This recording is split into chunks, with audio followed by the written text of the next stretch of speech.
Film शुरू होती है और हम कहानी के हीरो को देखते हैं जिसका नाम जॉन था। उनका घर जंगल के बीचों बीच। जॉन बड़े आराम से बैठा हुआ था पर अचानक एक आवाज उसे सुनाई दी। उसने जब पीछे मुड़कर देखा तो होश उड़ गई क्योंकि वहाँ कुछ बुरे लोगों का ग्रुप था जो इन लोगों के दुश्मन। इसलिए जॉन जल्दी से उठकर अपने घर की तरफ भाग जाता। इसी टाइम घर में सो रहे जॉन के डैड भी दुश्मनों की आवाजें सुन लेते हैं। सूरत हाल का जायजा लेने के लिए उन्होंने जैसे बाहर देखा तो वो घबरा गई क्योंकि दुश्मन लोग इनके घर की तरफ ही आ रहे थे। तब तक जॉन भी घर आ गया और अब दोनों बाप बेटा बिल्कुल टाइम जाया किए बगैर सामान पैक करते हैं और पिछले दरवाजे से निकल जाते हैं। उन्होंने जॉन की वाइफ को भी साथ ले लिया जिसकी हालत बहुत खराब क्योंकि एक बीमारी की वजह से वो बहुत जख्मी थी। इसलिए जॉन के डैड को अंदाजा हो गया था कि वो ज्यादा दूर तक नहीं भाग पाएंगे क्योंकि उनकी बहू से भी भागा नहीं जा रहा था। इस मुश्किल को देखते हुए उनके डैड ने जॉन और उसकी वाइफ को वहाँ बने एक गड्ढे जैसे बॉक्स में छुपा दिया जो जगह बहुत गंदी थी पर छुपना भी मजबूरी था। जिसके बाद डैड खुद एक रॉड जैसी चीज लेकर हमला अवरों का सामना करने चले गए। डैड अकेले थे, वो उनसे जाकर भिड़ गए। उन्होंने 3-4 दुश्मनों पर हमला करके उन्हें मार गिराया मगर अकेले कब तक उनका सामना करते। वो लोग बहुत खतरनाक, इसलिए उन्होंने एक ही झटके में डैड पर हमला कर दिया और बेरहमी से उनको मार डाला। ये सब कुछ गड्ढे में छुपे जॉन और उसकी वाइफ देख रही थी। वो बहुत दुखी होकर रोने लगती है, बेबस थी, कुछ कर भी नहीं सकती। अब दुश्मनों ने ना सिर्फ उनके घर का सामान लूटा बल्कि गलती से जो बैग उन लोगों से छूट गया था वो उसे भी ले लेते हैं। वो बैग इनके लिए बहुत जरूरी था क्योंकि उसमें जॉन की वाइफ की मेडिसिन थी। अगर उसे वो मेडिसिन ना मिली तो उसका इन्फेक्शन ज्यादा बढ़ सकता था। वो लोग इस चीज से परेशान हो ही रहे थे पर उनकी मायूसी तब और ज्यादा बढ़ गई जब वो देखते हैं कि दुश्मनों ने तो डैड की लाश को भी नहीं छोड़ा। वो उनकी लाश को किसी शिकार की तरह लकड़ियों पर लगाकर अपने साथ ले जाते हैं। कुछ टाइम बाद जॉन जब अपनी वाइफ के साथ घर आया तो वो घर के हालात देखकर बहुत दुखी हो जाता है क्योंकि पूरे घर का उन्होंने बुरा हाल कर दिया था। और अब जब वो अपनी वाइफ का जख्म देखता है तो उसकी परेशानी और बढ़ गई क्योंकि जख्म बहुत ज्यादा खराब हो गया था जिससे उसे इतना तेज बुखार हो गया कि वो बेहोश हो गई। अब आगे उन्हें कोई रास्ता नजर नहीं आ रहा था, हर तरफ मायूसी और बस मौत दिखाई दे रही थी। लेकिन इस मुश्किल घड़ी में जॉन हिम्मत करता है और वो आसपास से लकड़ियां जमा करके सबसे पहले गिरते हुए झोंपड़ी को ठीक करता है क्योंकि अंदर उसकी वाइफ थी और ये उनका घर था। फिर वो अपनी वाइफ के पीने के लिए पानी छोड़कर दुश्मनों का सामना करने के लिए निकल जाता है ताकि अपना बैग वापस ले सके। अब ये सर्दियों का मौसम था, दुश्मनों ने उनके सारे गर्म कपड़े भी ले लिए। इस टाइम जॉन ने बस टी शर्ट और शर्ट ही पहनी हुई थी जिस वजह से ठंड में वो कांप रहा था और धीरे धीरे आगे बढ़ रहा था। अब एक तो सर्दी थी, ऊपर से उसने कुछ खाया पिया भी नहीं हुआ था, इसीलिए कमजोरी की वजह से वो नीचे ही गिर पड़ा। वो लगभग हार मानने ही वाला था कि तभी उसे सामने एक छोटा बच्चा दिखाई। जॉन को बच्चे की शक्ल में एक नई उम्मीद नजर आई, इसलिए वो हिम्मत करके एक बार फिर खड़ा हुआ और बच्चे के पीछे आने लगता है। बच्चे ने जैसे जॉन को देखा तो वो डर कर भागने लगता है, तो वो भी बच्चे के पीछे तेजी से भागने लगा। बच्चे का घर पास में ही था और वो अंदर जाते ही दरवाजे को बंद कर लेता है। जॉन ने भी अपना फुल जोर लगाकर दरवाजा तोड़ा और वो घर के अंदर आ गया। वो देखता है कि घर में एक बुजुर्ग आदमी है जिसके पास जाकर छोटा बच्चा डर की वजह से लेट गया है। वो दोनों भी ठंड से कांप रही थी, साथ ही उन्हें जॉन से डर भी लग रहा था कि कहीं हमें कोई नुकसान ना पहुंचा। लेकिन जॉन का मकसद यहाँ से सिर्फ गर्म कपड़े लेना था जो वो चुपचाप यहाँ से उठाकर चला जाता है। वो फिर दुश्मनों के निशानों का पीछा करते हुए आगे बढ़ा और एक नई जगह पर पहुंचता है जहाँ आकर तो उसकी होश ही उड़ गई क्योंकि वो यहाँ सिर्फ अपने डैड की हड्डियों को पाता है, यानी उनका मांस पकाकर दुश्मन लोगों ने खा लिया था। ये नजारा देखकर जॉन पूरी तरह टूट गया। फिर अपने दुख को संभालते हुए वो डैड की हड्डियों को वहीं दफन कर देता है। अब जॉन गुस्से से पागल हो गया था और वो दुश्मनों से बदला लेने का ठान लेता है, जिस इरादे से एक बार फिर वो आगे बढ़ गया। कुछ दूरी पर उसे एक टेंट लगा हुआ दिखता है और वो डायरेक्ट अंदर नहीं जाता। खतरे का जायजा लेने के लिए उसने पत्थर टेंट पर मारा, लेकिन जब उसे तसल्ली हो गई कि कोई नहीं है तो वो अंदर चला गया। वहाँ खोजने पर उसे कुछ सामान मिला, एक डब्बा, एक माचिस, एक चाकू और एक सीटी, जिन्हें वो अपने पास रख लेता है कि शायद आगे चलकर ये मेरे काम आ सके। फिर जब वो आगे बढ़ा तो उसे एहसास हुआ कि मैं तो रास्ता भटक गया हूँ। वो 2 से 3 बार फिर आकर वापस उसी जगह पर आ गया था, इसलिए वो अब एक ऊंचे पेड़ पर चढ़कर दुश्मनों का पता लगाने की कोशिश करने लगता है। उसका ये आइडिया काम कर गया क्योंकि तभी वो कुछ दूर उठता हुआ धुआं देख लेता है, पर अचानक ध्यान भटकने से उसका पैर फिसला और वो इतने ऊंचाई से नीचे गिर जाता है। लेकिन इससे मसला हो गया, गिरने की आवाज से जंगली कुत्तों का ध्यान इस तरफ हो गया था और जॉन बहुत सारे कुत्तों के भौंकने की आवाजें सुनता है। अपनी जान बचाने के लिए वो भागने की कोशिश करता है, लेकिन एकदम से गिर पड़ा क्योंकि पेड़ से गिरने की वजह से उसकी टांग में गहरी चोट लग गई थी। इसलिए अब वो रेंगता हुआ आगे बढ़ने लगता है। ऐसे ही रात हो गई। जंगली कुत्तों के भी करीब आने का डर बढ़ गया। तब यहाँ पे जॉन समझदारी करता है। वो लकड़ियाँ इकट्ठा करके आग लगाता है, फिर एक लकड़ी को मशाल की तरह जलाकर उससे कुत्तों का सामना करता है। अब जाहिर है कुत्ते तो आग से डरते हैं, इसीलिए पास आने की हिम्मत ना करते हुए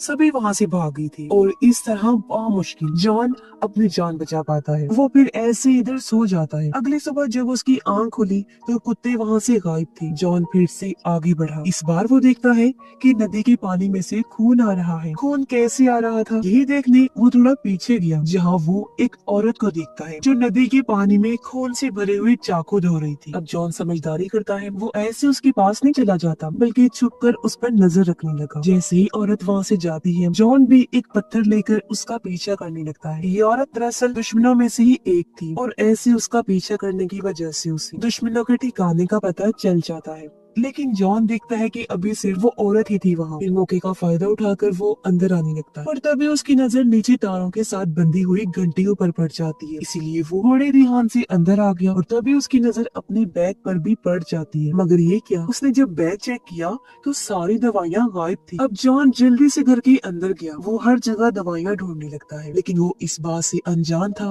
कि औरत ने मुझे देख लिया है और अब वो उसकी तरफ ही आ रही थी पीछे से। फिर वो आकर जॉन पर हमला कर देती है। उसने भी जवाबी हमला किया और ऐसे दोनों में हाथापाई शुरू हो गई। अब भले ही जॉन में कुछ ना खाने पीने की वजह से कमजोरी थी, लेकिन वो अभी भी ताकतवर था। वो औरत पर भारी पड़ता है, फिर पास पड़ा पत्थर उठाकर उसके सर में दे मारता है, जिससे औरत की जान चली जाती है। औरत का खात्मा करने के बाद वो अलमारियों में दवाइयाँ ढूंढने लगा, पर तभी उसका ध्यान बाहर गया। वो देखता है कि दुश्मन लौटकर वापस आ गए हैं, इसीलिए वो जल्दी से खून साफ करता है और लड़ाई के सारे सबूत मिटा देता है, ताकि ऐसा लगे जैसे यहाँ कुछ हुआ ही ना हो। औरत की लाश को फिर ठिकाने लगाने के लिए वो छुपाते हुए घसीट कर लाश को बाहर ले आया, लेकिन जब वो लाश ले जा रहा था तो उसकी कुल्हाड़ी बीच में ही गिर जाती है और अब दुश्मनों के पास आने की वजह से वो लाश को पेड़ के पीछे छुपा देता है। वो खुद भी पेड़ के पीछे छुपकर नजर रखने लगा। उसने देखा कि अब की बार दुश्मन उसी छोटे लड़के को पकड़ कर लाए हैं, जो उनको दुख होता है कि मैं कुछ भी नहीं कर सकता सिवाय देखने के। अब दुश्मन खाना बनाने की तैयारी में लग जाते हैं। तभी एक दुश्मन वो कुल्हाड़ी देख लेता है। उसे खतरे का अंदाजा हुआ और उसने ये बात अपने बाकी साथियों को भी बता दी, इसलिए वो लोग पूरे इलाके की तलाशी लेने लगते हैं। ये देख जॉन जल्दी से औरत की लाश को पत्तों से छुपा देता है और खुद भी लेट गया छुपने के लिए। कुछ देर बाद जब दुश्मन वापस चले गए तो वो रेंगता हुआ वहाँ आ गया और घर के अंदर जाने का सोचता है, पर तभी उसने देखा कि एक जख्मी दुश्मन घर की पहरादारी कर रहा है। जॉन अब उसकी जाने का इंतजार करने लगा। जैसे ही वो अंदर गया, जॉन बच्चे के पास जाने लगा उसकी जान बचाने के लिए, जिसे दुश्मनों ने जमीन पर बांधकर लेटाया हुआ था। अब बच्चा जॉन को पहले की तरह देखकर चिल्लाने लगा। उसे लग रहा था कि ये मुझे नुकसान पहुंचाने आया है, पर वो तो बच्चे को चुप करवा के उसकी रस्सियां खोलने लगता है। लेकिन बच्चा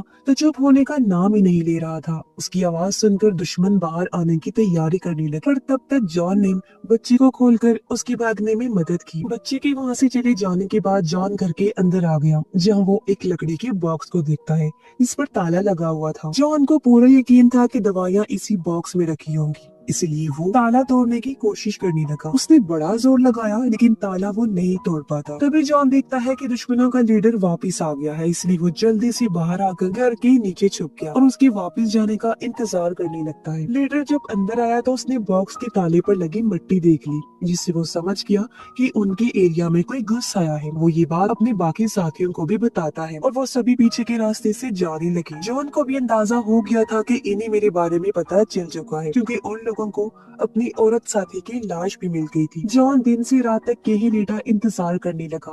रात को वो देखता है कि दुश्मनों ने अपनी साथी की लाश को जला दिया है। उधर घर में जॉन की वाइफ बेहोशी से होश में आ गई थी। उसने जब घर में जॉन को नहीं पाया तो वो घर से बाहर जाने का सोचती है, लेकिन दरवाजा अंदर से बंद था। वो दरवाजा तोड़ने की कोशिश करती है, लेकिन जख्मी होने की वजह से ये उससे नहीं हो पाता। उसकी हालत और खराब हो गई और वो नीचे गिर पड़ी। जॉन रात भर इंतजार करता रहा। सुबह जब दुश्मन सो रहे थे तो वो चुपके से कैंप में घुस गया। वो बड़े आराम से लीडर के पास गया और उसके गले से चाबी चुरा ली, जिसकी मदद से फिर उसने बॉक्स को खोला। उसका आइडिया सही था क्योंकि दवाइयाँ बॉक्स में ही थी। वो जल्दी से दवाइयाँ लेता है और ताला लगाकर वहाँ से चला गया, मगर जल्दबाजी के चक्कर में उसका ध्यान घंटी की तार पर नहीं रहा। वो जैसे ही टकराया, घंटी बजने से लीडर और बाकी दुश्मनों की आंख खुल गई और वो उसका पीछा करने लगे। अपनी जान बचाने के लिए जॉन भागने की कोशिश करता है, मगर कमजोरी की वजह से ज्यादा दूर तक वो नहीं भाग पाता और दुश्मनों के हाथों पकड़ा जाता है। वो जॉन के गर्म कपड़े उतार कर उसे भी जमीन पर बांध देते हैं, जिसके बाद आग जलाने लगे। ऐसा लग रहा था जैसे वो उसे पकाने की तैयारी कर रही हो। तभी जॉन की नजर पास पड़ी, उसे सीटी पर गई। वो उसे उठाकर जोर जोर से बजाने लगा, तेज आवाज से। जंगली कुत्तों का ध्यान इस तरफ हो गया। लीडर जो भौंकने की आवाजें सुनता है, वो अपने साथियों को लेकर भाग गया। ये मौका देकर जॉन चाकू से अपनी रस्सी काटता है और पास में ही पड़े पेड़ के पीछे जाकर छुप जाता है। कुत्तों ने जॉन को नहीं देखा और उसकी जान बाल बाल बच जाती है। वो जल्दी से अपने कपड़े वगैरह पहनकर वहाँ से भाग जाता है, पर लीडर बहुत चालाक था।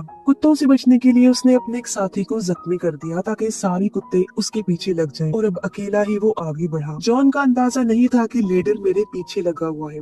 वो थक हार कर एक पेड़ के साथ लगकर बैठा हुआ था। तभी एक दुश्मन पीछे से आकर उसे जोर से टांग मारकर फेंक देता है, क्योंकि अब लीडर किसी भी सूरत जॉन को छोड़ने वाला नहीं था। उसे मारने का प्लान बना चुका था। लेकिन यहाँ जॉन भी बहादुरी से उसका मुकाबला करता है। दोनों में बराबर की लड़ाई होती है, लेकिन आखिर में जॉन बुरी तरह उस दुश्मन को मार देता है। अब काफी देर के बाद वहाँ एक और दुश्मन आया। वो देखता है कि मेरा एक साथी जॉन को घसीट कर ले जा रहा है, तो वो उसकी मदद करने के लिए पास जाने लगा। दरअसल जॉन ने एक चाल चली थी। उसने अपने कपड़े तो दुश्मन को पहना दिए थे और उसके खुद पहन लिए, इसीलिए इस वाले दुश्मन को गलत फहमी हो गई। लेकिन पास आने पर उसे अजीब लगा, पर कुछ भी समझने से पहले जॉन उस पर भी हमला करके उसकी जान ले लेता है। फिर जॉन आगे बढ़ा। वो सोचता है कि मैं लीडर का भी यही हाल करूंगा। लीडर जो कि कुछ दूर ही खड़ा था, मगर वो बिल्कुल भी नहीं डर रहा था। जॉन ने तीर से निशाना लगाया, तब तीर आकर सीधा लीडर के टांग पर लगा और वो नीचे गिर गया। ये देख जॉन भागकर उसके पास आ गया, तीर से दूसरा निशाना लगाने के लिए। जो देख लीडर भी हार मान चुका था, आंखें बंद करके मौत का इंतजार करने लगा। लेकिन जॉन का निशाना चूक गया और सारी गड़बड़ हो गई। यानी अब वो दोनों बराबर ही हो गए। इसलिए दोनों चाकू लेकर एक दूसरे के आमने सामने खड़े हो गए लड़ने के लिए। पर लड़ाई शुरू होने से पहले ही उन्हें जंगली कुत्तों की आवाजें आने लगी। आवाजें सुनकर जॉन वहाँ से भाग गया। लीडर भी हालांकि भागा, लेकिन टांग पर चोट लगी होने की वजह से वो ज्यादा दूर तक नहीं भाग पाता और जंगली कुत्तों का शिकार हो जाता है, जो उसकी चीर फाड़ करके उसे खा जाते हैं। अब इस तरह जॉन का बदला पूरा हो गया था। सभी दुश्मनों का सफाया भी उसने कर दिया और उसे अपनी वाइफ की दवाइयाँ भी मिल गई थी। इसलिए वो जल्दी से भागकर अपने घर आ जाता है। काफी मुश्किलों के बाद जब वो लौट कर आया तो उसने देखा कि दरवाजा खुला हुआ है और उसकी वाइफ भी वहाँ से गायब। ये देख जॉन काफी मायूस हो गया, क्योंकि उसे लग रहा था कि जरूर मेरी वाइफ या तो जंगली कुत्तों का या भेड़ियों का शिकार हो गई हो। वो वहीं जमीन पर बैठकर रोने लगता है। लेकिन इतनी ही देर में उसकी वाइफ पीछे से उसके पास आ जाती है, क्योंकि उस दिन उसने अपनी जान की दुआ भी की थी और खुद को बचाने की कोशिश भी की थी, जिस वजह से आज वो जिंदा बच गई। दोनों एक दूसरे से मिलते हैं और जिंदा और सही सलामत देखकर बहुत खुश हो जाते हैं। और इसी के साथ इस फिल्म की कहानी भी यहीं पर खत्म हो जाती है।